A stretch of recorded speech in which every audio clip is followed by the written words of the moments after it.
तरुणाई सध्या राम मंदिराचं 22 तारखेला प्राणप्रतिष्ठा होते। तरुणाईमध्ये उत्साह दिसतोय। आपल्याला अनेक ठिकाणी म्हणजे मी काही दिवसांपूर्वी काही ग्रामीण महाराष्ट्रात गेलो होतो, तिकडेही तरुणांमध्ये उत्साह आहे।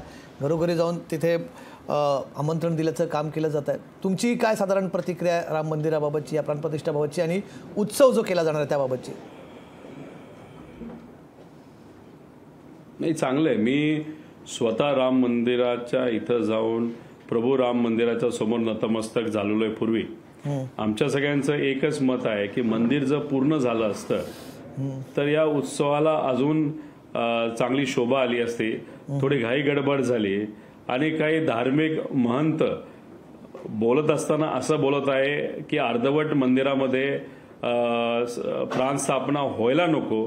या गोष्टी ऐकल्यानंतर थोडी चिंता वाटते, पण शेवटी सत्तेतल्या लोकांचा मुद्दा आहे। आपण स्वागतच केलं पाहिजे जर प्राणप्रतिष्ठा होत असेल, आणि जेव्हा केव्हा तिथं गर्दी कमी असेल आणि मनोसक्त दर्शन हे आम्हा सर्वांना प्रभू रामचंद्राचं करता येईल तेव्हा आम्ही सुद्धा तिथं जाऊन दर्शन करेल। आता अनेक पक्ष जात नाही आहेत, म्हणजे काँग्रेस जात नाहीत, पवार साहेब जात नाही आहेत उद्घाटनाला, त्यामुळे एक वेगळी टीका केली जाते की तुम्ही त्या कार्यक्रमाला, इतका मोठा कार्यक्रम होत असताना हे पक्ष जात नाहीत त्या कार्यक्रमाला आमंत्रण येऊन सुद्धा। धार्मिक महंत जे आहेत, जे प्रमुख गुरु आहेत, ते स्वतःच बहिष्कार टाकत आहेत, ते स्वतःच जात नाहीत। कारण त्यांचं सगळ्यांचं मत आहे की आम्ही धार्मिक क्षेत्रामध्ये एवढ्या वर्षापासून काम करतो, आम्हाला पूजा करण्याची संधी तिथं मिळावी।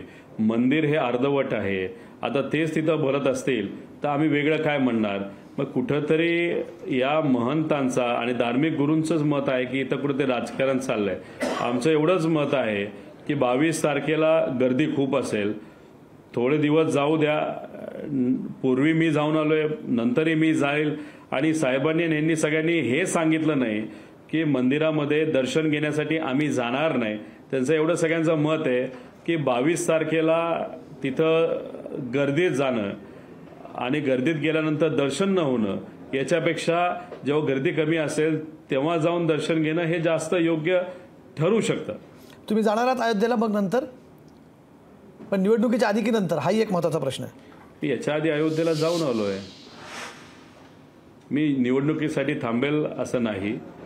जेव्हा केव्हा अंदाज घेतला जाईल की तिथं थोडीशी गर्दी कमी जाईल, तो निवडणुकीच्या आधी असू शकतं आणि नंतरही असू शकतं।